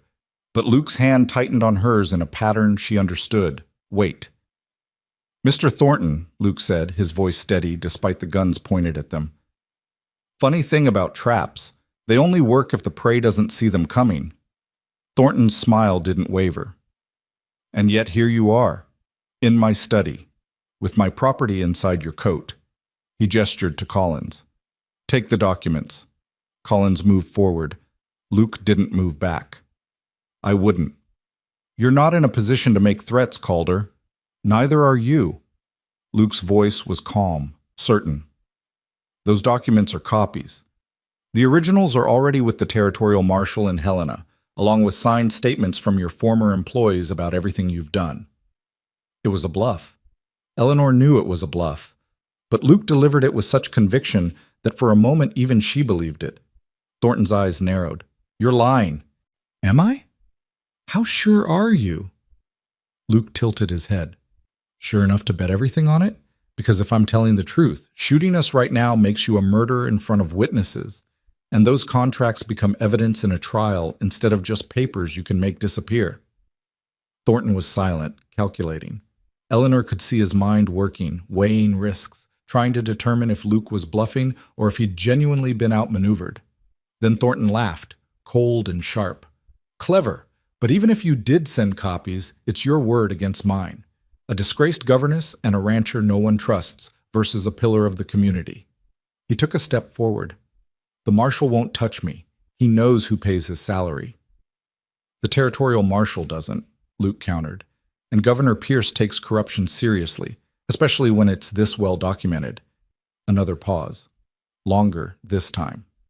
Thornton's jaw tightened. What do you want? Safe passage for both of us.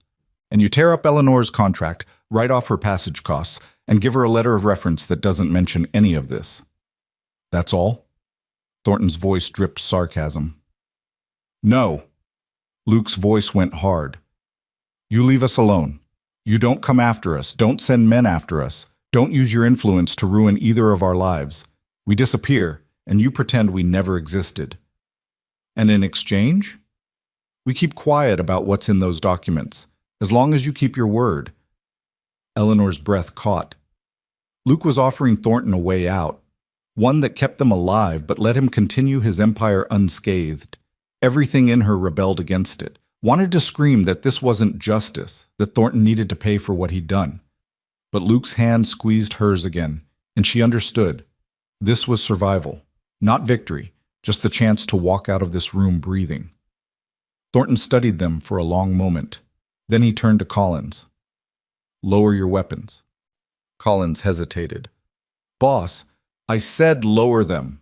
The guns dropped, but the men stayed alert, ready. Thornton crossed to his desk, pulled out paper and pen, and began writing. The scratch of nib on paper was the only sound in the room. When he finished, he held out 2 documents, one clearly a contract release, the other a letter. These satisfy your demands, he said. Now give me the contracts. Luke didn't move. How do we know you won't come after us the moment we leave? You don't. But you also know that if anything happens to you, those copies you claim exist will surface. We're at an impasse, Calder, one built on mutual distrust and the hope that we're both smart enough to cut our losses. It was the most honest thing Eleanor had heard Thornton say. Luke pulled the documents from his coat, held them up. Eleanor takes the release papers. She walks out first. Once she's clear of the house, I'll hand these over and follow. No, Eleanor said sharply. Both men turned to look at her. We leave together, or we both stay. Eleanor, Luke started. Together. She met Thornton's eyes. You want your documents back?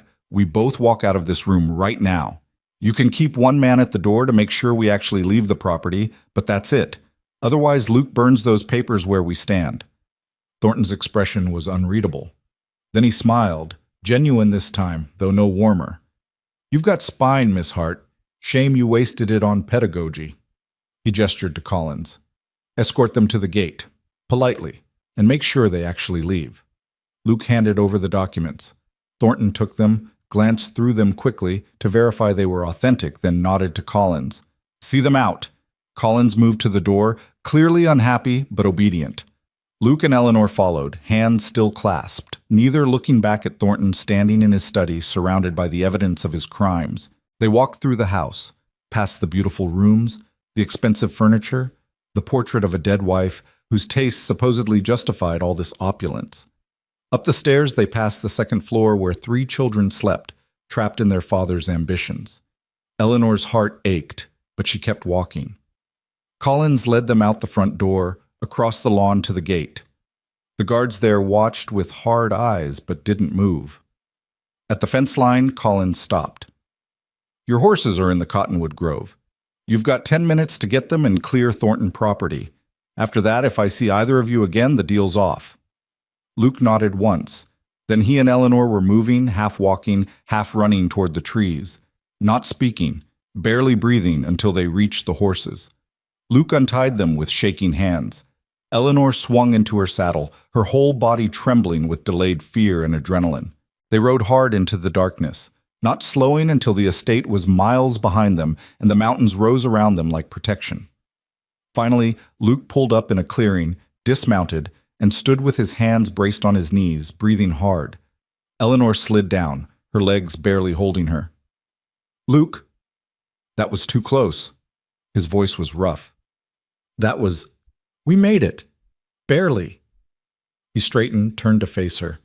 In the moonlight, his face was stark. Eleanor, if I'd been wrong, if he'd called the bluff, but you weren't, and he didn't. She moved toward him. We got out. We're free. Luke laughed, a harsh, breathless sound. Free. With nothing but the clothes on our backs, and his promise not to kill us, which is worth about as much as... Eleanor kissed him. She didn't plan it, didn't think about propriety or consequences or what it meant. She just stepped forward, grabbed his coat, and pressed her lips to his. For half a second, Luke froze. Then his arms came around her, pulling her close, and he was kissing her back, fierce and desperate and real. His hands fisted in her coat, her hair, holding her like she might disappear. Eleanor melted into him, into the warmth and solid strength of him, tasting fear and relief and something that felt dangerously like hope. When they finally broke apart, both breathing hard, Luke rested his forehead against hers. Eleanor, don't! She gripped his shoulders. Don't tell me that was a mistake. Don't tell me it can't happen again. I'm tired of being told what I can and can't do. I was going to say, Luke's voice was rough, that I've wanted to do that since you yelled at that damn chicken. Eleanor laughed, surprised it out of herself. The red hen. You stood there in mud up to your knees, arguing with a bird, and I thought... He pulled back just enough to see her face. I thought, there's a woman who doesn't quit. I wanted to quit, Eleanor admitted. So many times. In Philadelphia on the stagecoach at Thornton's. But then I'd think about what quitting would mean, and I couldn't do it. Good. Luke's thumb traced her cheekbone. Because I need you not to quit now. What do you mean? He stepped back, ran a hand through his hair. Thornton kept those documents. We gave him back all the leverage. And his word means nothing. You know that. He'll wait until he thinks we've gotten comfortable, and then he'll come for us anyway. The euphoria of escape drained away, replaced by cold reality. Eleanor wrapped her arms around herself. So what do? We do what I should have suggested in the first place. We go to the territorial marshal ourselves, tell him everything, show him the letter from the maid, get testimony from the people I talked to. Build a case strong enough that Thornton can't make it disappear. But you said Thornton owns the local law. The local marshal, yeah. But the territorial marshal answers to the governor, and Pierce is up for re-election next year. He can't afford a corruption scandal. Luke moved to his horse, started checking the saddle. It's risky. Thornton will know what we're doing the moment we show up in Helena, but it's the only real chance we have. Eleanor thought about the children, about Sarah Brennan and her baby, about all the people Thornton had hurt and would continue hurting if no one stopped him. How long to get to Helena? 3 days hard riding, less if we push. Then we push. Eleanor moved to her own horse. But Luke, what about Red Hollow, your ranch? If Thornton wants revenge, my sister's husband can watch it. He's been wanting more responsibility anyway. Luke swung into his saddle. Besides, a ranch is just land and buildings. It's not worth dying for. And if we fail? If the marshal won't help us? Luke looked at her across the space between their horses, his expression serious. Then we run, all the way to California if we have to. But together. Together. The word settled into Eleanor's chest, warm and solid. She nodded. Together. They rode through the night, heading north and east toward Helena, toward whatever came next. They stopped twice during the 3-day journey to Helena, once at a small homestead where Luke traded work for food and a few hours sleep in the barn, and once at a creek to rest the horses and wash off days of accumulated dust and fear. Eleanor was discovering muscles she didn't know she had, all of them screaming, but she didn't complain. Luke was pushing himself just as hard, maybe harder, driven by urgency and the knowledge that every hour they delayed was another hour for Thornton to solidify his position. They talked while they rode, long conversations about everything and nothing. Luke told her about learning to ranch from his father, about the year the drought killed half their herd, about his sister's wedding and how he'd cried during the vows even though he'd die before admitting it. Eleanor told him about her parents, about the books she'd read growing up, about the suffragist meetings she'd attended in secret because her aunt thought they were unladylike. And slowly, piece by piece, they stitched together an understanding of who the other person was beneath the crisis that had thrown them together. On the third morning, Helena appeared in the valley below, bigger than any town Eleanor had seen since leaving Philadelphia, with actual streets and brick buildings, and the territorial capitol building rising above everything else. Luke pulled up on the ridge overlooking the city. That's it. Once we ride down there, there's no going back. Eleanor looked at the city, at the promise of law and order and justice. Then at Luke, at the man who'd risked everything to save her. I'm not going back anyway, she said. Only forward. Luke's expression softened. Yeah, me too. They rode down together. The territorial marshal's office was in a brick building near the Capitol, and the man himself was nothing like Eleanor had expected. Marshal Thomas Wade was in his 60s, lean and weathered, with eyes that had seen too much in a manner that suggested he didn't suffer fools. He listened to their story without interrupting, his expression unreadable, while Eleanor and Luke took turns explaining everything: the contract, the escape, the documents, the deal with Thornton. When they finished, Wade leaned back in his chair and was silent for a long time. Then, James Thornton is one of the richest men in Montana Territory. He has friends in the legislature, connections in Washington, and enough lawyers to bury you in paperwork for the next decade. Eleanor's heart sank. So you won't help us? Didn't say that. Wade pulled out a pipe, started packing it. I said he's powerful, but power doesn't make a man untouchable, just makes him harder to touch. Luke leaned forward. We have witnesses. The maid kept records. The ranch hands will testify. Might testify, Wade corrected. They're not scared off or bought off or disappeared before trial. He lit the pipe, took a long draw. But there's something else. Something you might not know. What? Thornton's been on my radar for years. Problem is, every time we get close, evidence vanishes. Witnesses recant. Suddenly, I'm investigating dead ends. Wade looked at them through the pipe smoke. But recently, I've been hearing things. Governor Pierce has been hearing things. About land grabs, intimidation, possible connections to some murders that got ruled accidents.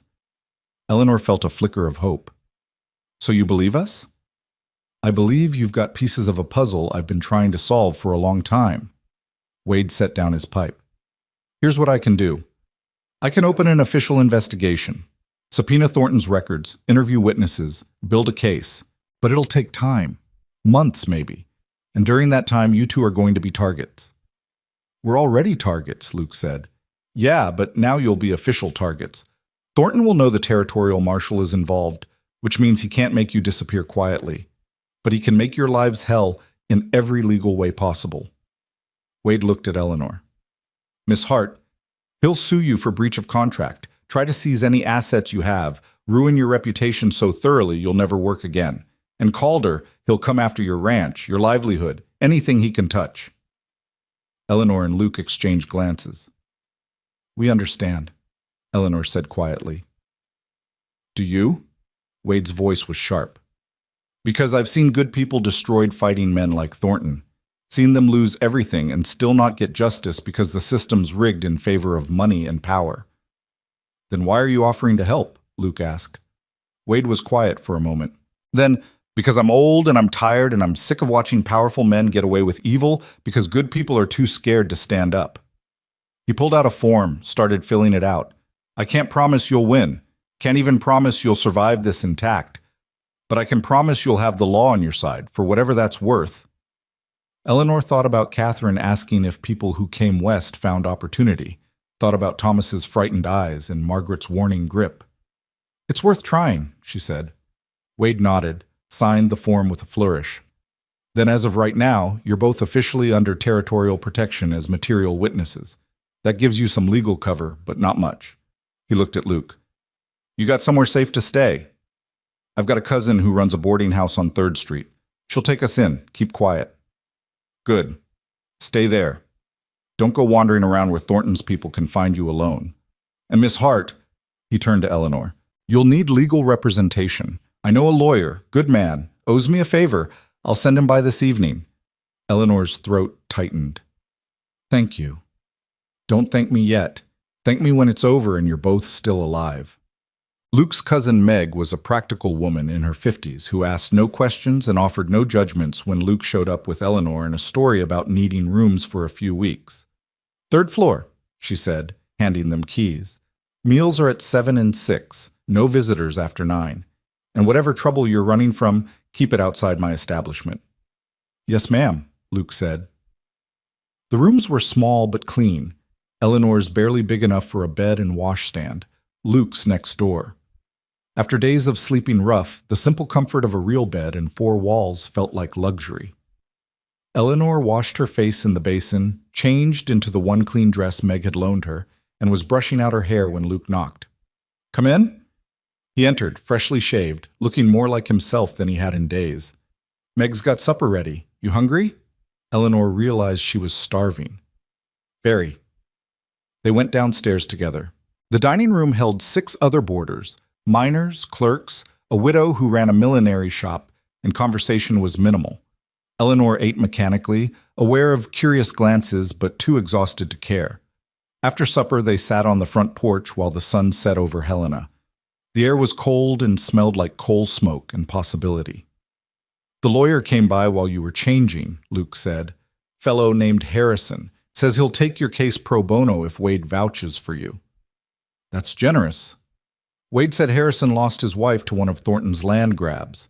Apparently she had a small farm, wouldn't sell, and then accidents started happening. She died when her barn collapsed on her. Luke's voice was grim. "Harrison's been waiting for a chance to go after Thornton legally." Eleanor closed her eyes. "How many people has he hurt?" "Too many, but maybe we can stop him from hurting more." They sat in silence for a while, watching people walk past. Ordinary people living ordinary lives, unaware of the battle being waged in courtrooms and offices to keep their territory from being entirely controlled by men like Thornton. "Luke," Eleanor said quietly, "when this is over, if we win, what will you do?" He was quiet for a long moment. "Go back to Red Hollow. Work the land. Live quiet." "Alone?" Luke turned to look at her, and something in his expression made her breath catch. "I don't want to be alone anymore," he said. "But I also don't want to ask you to settle for a ranch in the middle of nowhere when you could have—" "What? A teaching position? A respectable life in some town where no one knows I set fire to a barn and broke contract with a powerful man?" Eleanor laughed softly. "Luke, I came west for independence, for the chance to build something on my own terms. I thought that meant following someone else's rules perfectly, until I earned the right to exist. But you taught me it means something different." "What?" "It means choosing what matters, even when it's hard, especially when it's hard." She turned to face him fully. "You matter to me, more than I expected, more than makes sense after 2 weeks of chaos. And I don't know what happens next, but I know I want you in it." Luke's hand found hers on the porch railing. "I'm not easy to live with. I'm stubborn, set in my ways, and I've spent so long alone I've forgotten how to share space with someone. Good thing I'm stubborn too, then." He smiled, that rare transformative smile that made him look younger, less burdened. "Yeah, I guess it is." They sat together as darkness fell over Helena, hands clasped, neither needing to say more. Tomorrow, the real fight would begin. The investigation, the legal battles, the slow, grinding work of trying to bring down a man who'd built an empire on other people's suffering. But tonight, they had this. The quiet comfort of another person's presence. The knowledge that whatever came next, they'd face it together.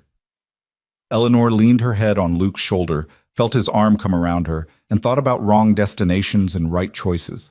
About storms that brought you to places you didn't plan to be. About strength you didn't know you had until someone saw it in you first. And about the strange, terrifying, wonderful freedom of standing up for what mattered, even when the whole world told you to sit down and be quiet. "Thank you," she whispered.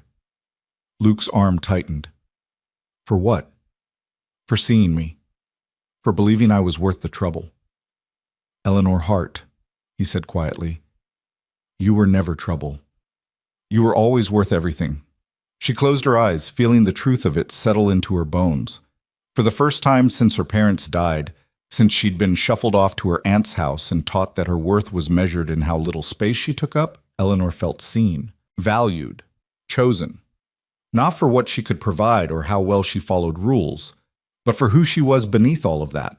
The woman who argued with chickens and delivered babies and stood up to powerful men even when her hands were shaking.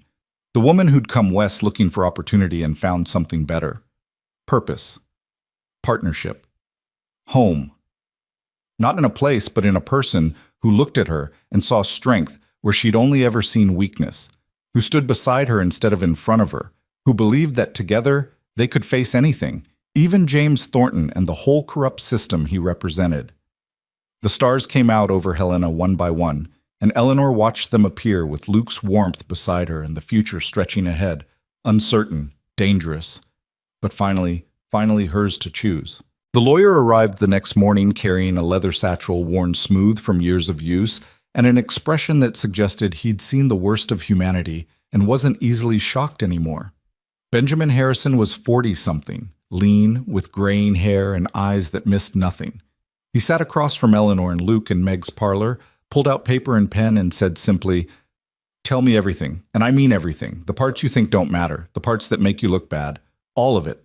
I can't defend what I don't know." So they told him. Eleanor spoke about the contract, the children's fear, the nights of hearing things that made her skin crawl. Luke described the former employees he'd interviewed, the patterns of intimidation, the way Thornton controlled the territory through a combination of wealth and terror.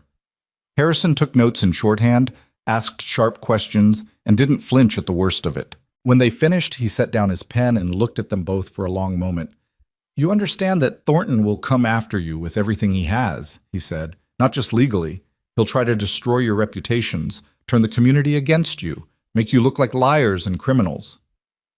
"We understand," Eleanor said. "And you're willing to proceed anyway." Luke's hand found Eleanor's. "We are." Harrison nodded slowly. "Then here's what we're facing. The breach of contract suit will be straightforward. Thornton will claim substantial damages, try to seize any assets you have. Miss Hart, do you own anything of value?" "Nothing but the clothes I'm wearing." "Good. Can't take what doesn't exist." He turned to Luke. "Your ranch?" "It's mine free and clear. My father left it to me."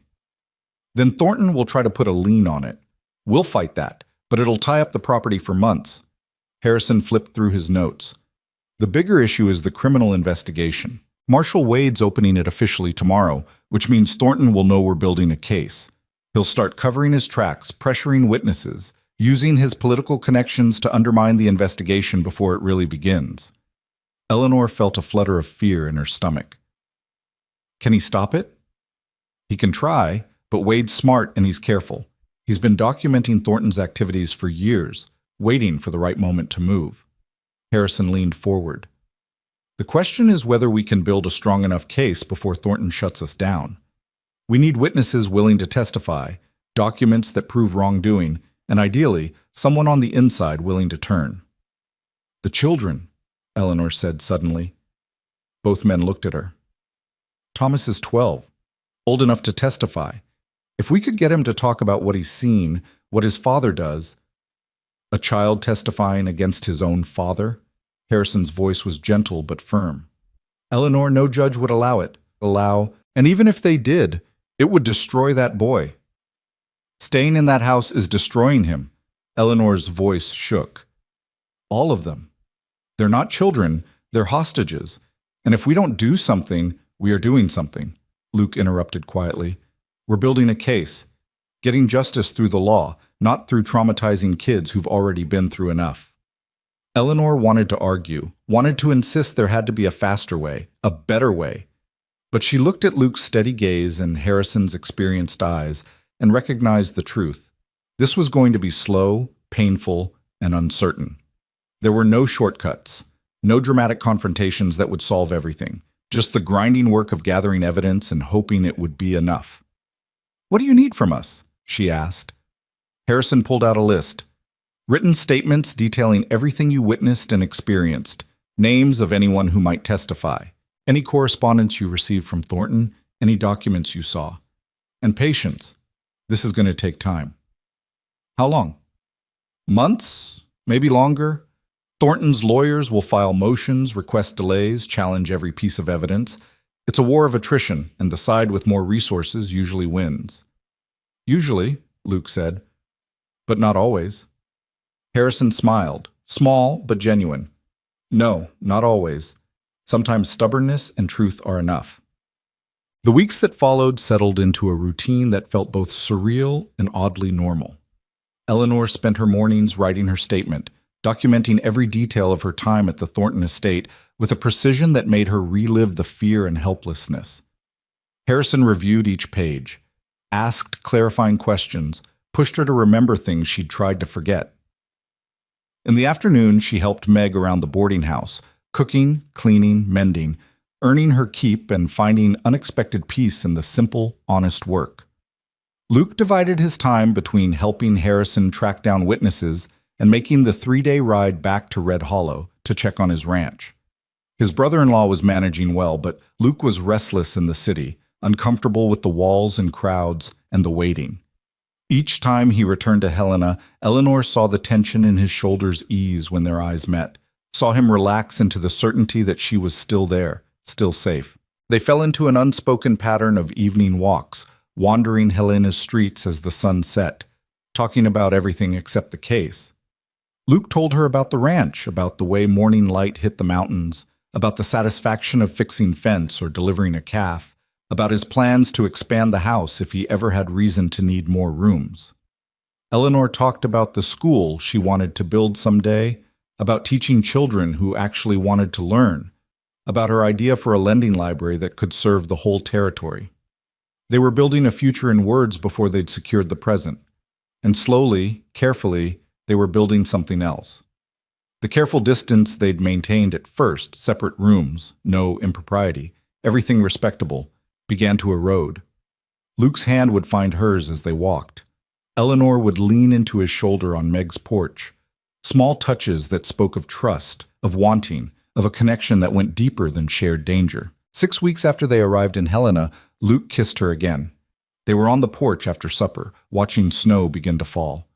The first real snow of the season, turning the city soft and quiet.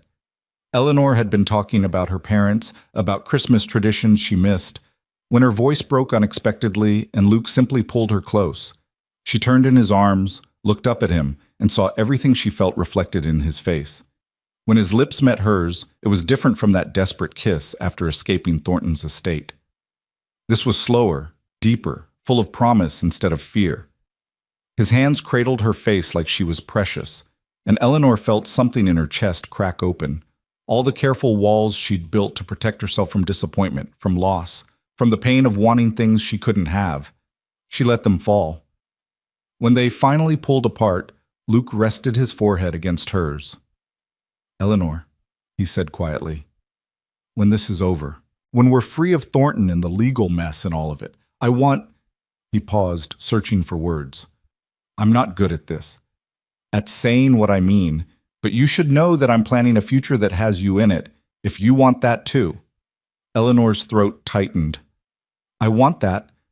I've wanted it since you taught me about chickens and didn't laugh when I was terrible at it." He smiled against her hair. "You weren't terrible. The red hen's just a tyrant." "Takes one to know one." Luke laughed, a real laugh, warm and surprised, and Eleanor felt the sound of it settle into her bones like warmth, like home. The break in the case came from an unexpected source. Marshal Wade appeared at Meg's boarding house on a cold morning in early December, his expression grim but determined. "I've got a witness," he said without preamble. "One of Thornton's guards, a man named Cooper who worked security at the estate for 2 years. He's willing to testify about what he saw." Eleanor's heart leaped. "What did he see?" "Enough." Wade pulled out his notebook. Thornton running illegal gambling operations out of his barn, bribing territorial officials, using his men to intimidate homesteaders into selling their land. Cooper kept a journal documenting dates, names, amounts. It's detailed, and it's damning. Luke leaned forward. "Why is he coming forward now?" "Thornton fired him last month, some dispute over pay. Cooper's angry and broke and willing to burn his former employer if it means getting revenge." Wade's expression was neutral. "His motivations aren't pure, but his evidence is solid. Combined with what you've given us, and the statements from the other witnesses, we've got enough to move forward with formal charges." Eleanor felt dizzy with relief and fear. When? Harrison's filing with the territorial court tomorrow. Once that happens, there's no going back. Thornton will know we've got real evidence, and he'll come at us hard. Wade looked at them both. You two need to be prepared. He can't touch you legally while you're under protection, but he can make your lives hell in every other way. Let him try, Luke said quietly. Wade nodded, stood to leave, then paused. One more thing. The governor's office has taken an interest in this case. If we can prove Thornton's been bribing territorial officials, it becomes a political scandal. Pierce will want it handled quietly and quickly, which works in our favor. After Wade left, Eleanor and Luke sat in silence for a long time. Then Eleanor said, It's really happening. Yeah. I'm terrified. Luke took her hand. Me too. But we're doing the right thing. Are we? What if Cooper's testimony isn't enough? What if Thornton's lawyers tear him apart on the stand? What if... Eleanor. Luke's voice was firm but gentle. We can't control what happens. We can only control what we do. And we're doing what's right for those kids, for everyone Thornton's hurt. That has to be enough. Eleanor nodded, even though fear still churned in her stomach. That night, she barely slept.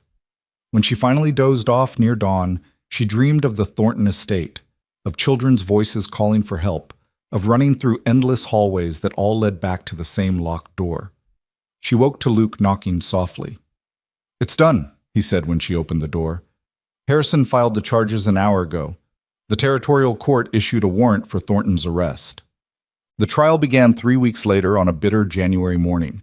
The courtroom was packed, spectators crowding the benches, journalists from as far as San Francisco taking notes, territorial officials watching with careful neutrality. Eleanor sat in the front row beside Luke, Harrison on her other side, trying to keep her hands from shaking.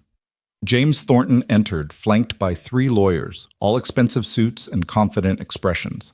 He looked exactly as he had at his estate, composed, controlled, utterly certain of his superiority. When his gaze swept the courtroom and landed on Eleanor, he smiled. It was the smile of a man who still thought he'd win. The judge, a stern woman in her 60s named Margaret Collins, called the court to order. The prosecution began with opening statements, laying out the charges: bribery, intimidation, fraud, conspiracy. Harrison spoke with quiet authority, painting a picture of a man who'd built an empire on the suffering of others. Thornton's lead lawyer countered with a portrait of a successful businessman being persecuted by disgruntled former employees and a hysterical governess who couldn't handle the discipline required to educate properly. Eleanor's hands clenched. Luke's hand covered hers. The first witness was Cooper, the former guard. He took the stand looking nervous but determined, and over the next 2 hours he methodically described what he'd witnessed. The late-night meetings with politicians, the cash payments he'd delivered on Thornton's orders, the threats he'd heard Thornton make to homesteaders who wouldn't sell. Thornton's lawyers attacked him viciously, questioned his character, his motivations, his memory. But Cooper held steady, kept referring to his journal, didn't waver. The second day brought the former ranch hands, then the maid with her careful records, each testimony built on the last, creating a picture of systematic corruption. On the third day, Eleanor testified. Harrison had prepared her, walked her through what to expect, but nothing could have fully prepared her for the experience of sitting in that chair with Thornton's lawyers circling like wolves, attacking every word, every perception, every choice she'd made. Miss Hart, isn't it true that you were fired from your previous position in Philadelphia? No, I left because my employer's family moved to Europe. But you have no letter of reference from them. They offered one. I chose not to wait for it because I'd already accepted Mr. Thornton's position. How convenient. And isn't it also true that you set fire to Mr. Thornton's property? I defended myself against a man who was physically restraining me against my will. By committing arson? By surviving. The questioning went on for hours. They tried to paint her as unstable, vindictive, a troublemaker who couldn't follow simple rules. But Eleanor had learned something in her weeks at Red Hollow, in her escape, in the long process of building this case. She'd learned that the truth, spoken clearly and without apology, had its own power. She told them about the children's fear, about the locked doors and the crying she'd heard, about Thornton's threats and Collins's violence. She didn't embellish, didn't exaggerate, just stated facts in a level voice and let them speak for themselves. When she finally stepped down, her legs were shaking and her head ached, but she'd done it. Luke met her at the gate in the railing, pulled her close. "You were incredible," he whispered. "I was terrified." "I know, you were incredible anyway." The prosecution rested on the fourth day. Thornton's defense began on the fifth, bringing witnesses who testified to his generosity, his business acumen, his standing in the community. They painted him as a victim of conspiracy, of jealous competitors and ungrateful employees. But they couldn't explain away Cooper's journal, couldn't account for the pattern of testimony from multiple unconnected witnesses, couldn't justify the fear Eleanor had documented in those children's eyes. On the seventh day, Thornton himself took the stand. He was smooth, articulate, utterly convincing. He expressed sadness about Miss Hart's mental breakdown, concern about employees who'd betrayed his trust, confusion about how honest business practices could be twisted into something sinister. Harrison's cross-examination was surgical. "Mr. Thornton, you claim Miss Hart was mentally unstable, yet you hired her to care for your children based solely on a letter and no personal interview?" "I trusted the reference." "A reference you can't produce because it allegedly came from a family now in Europe?" "That's correct." "How convenient." Harrison paced. "And these employees who supposedly conspired against you, they all left your employment within months of each other, yet never communicated with each other, yet all tell remarkably similar stories. Quite the coincidence. Or quite the conspiracy." "Indeed. Tell me, Mr. Thornton, how many governesses have you employed in the last 5 years?" Thornton hesitated. "I'm not certain. Several." "7, actually. All of whom left within weeks. All of whom you claim were unsatisfactory. Have you considered that the problem might not be the governesses?" "I have high standards for my children's education." "High standards, yes." Harrison picked up a document. "Is this your signature on this contract with the Territorial Land Office?" Thornton's lawyer objected. The judge overruled. Thornton answered, "Yes, and this payment to a territorial assessor, also bearing your signature? Business expenses are perfectly legal, even when they coincide exactly with a disputed land assessment being ruled in your favor. Even when the assessor in question has documented a pattern of favorable rulings for properties you wanted to acquire." The questioning continued, relentless and precise. Harrison had clearly done his homework, had documentation for everything, had built a web of evidence that Thornton couldn't talk his way out of. By the time Thornton stepped down, his composure had cracked, just slightly. But enough. Closing arguments began on the 8th day. The prosecution summarized the evidence, the pattern of abuse, the multiple testimonies that corroborated each other. Thornton's lawyers made impassioned speeches about presumption of innocence and the danger of convicting successful men based on hearsay. Then Judge Collins called for deliberation. The jury, 12 men and women from across the territory, filed out. Eleanor and Luke waited in a small room with Harrison, not speaking, barely breathing. 2 hours passed. 3, 4. When the jury finally returned, Eleanor's heart was hammering so hard she could barely hear. The foreman stood. Judge Collins asked, "Has the jury reached a verdict?" "We have, Your Honor." "On the charge of bribery of territorial officials, how do you find?" "Guilty." Eleanor's breath caught. "On the charge of fraud and intimidation?" "Guilty." "On the charge of conspiracy to deprive citizens of their legal rights?" "Guilty." The courtroom erupted. Thornton's face went white. His lawyers were already objecting, calling for mistrial, but Judge Collins's gavel cracked down like thunder. "Order! I will have order." The room quieted. Collins looked at Thornton with an expression of cold disgust. "Mr. Thornton, you have been found guilty on all charges. Sentencing will be in 1 week. Until then, you are remanded to custody. Bailiff." Men moved forward, put Thornton in chains, let him out while he protested, demanded, threatened. Eleanor watched him go and felt no triumph, just relief, exhaustion, and a bone-deep hope that maybe, finally, it was over. Harrison turned to them, his expression carefully neutral but his eyes bright. It's not finished. He'll appeal, but this is a start. Luke's arm came around Eleanor's shoulders. It's more than a start. It's justice. Sentencing came on a snowy morning 1 week later.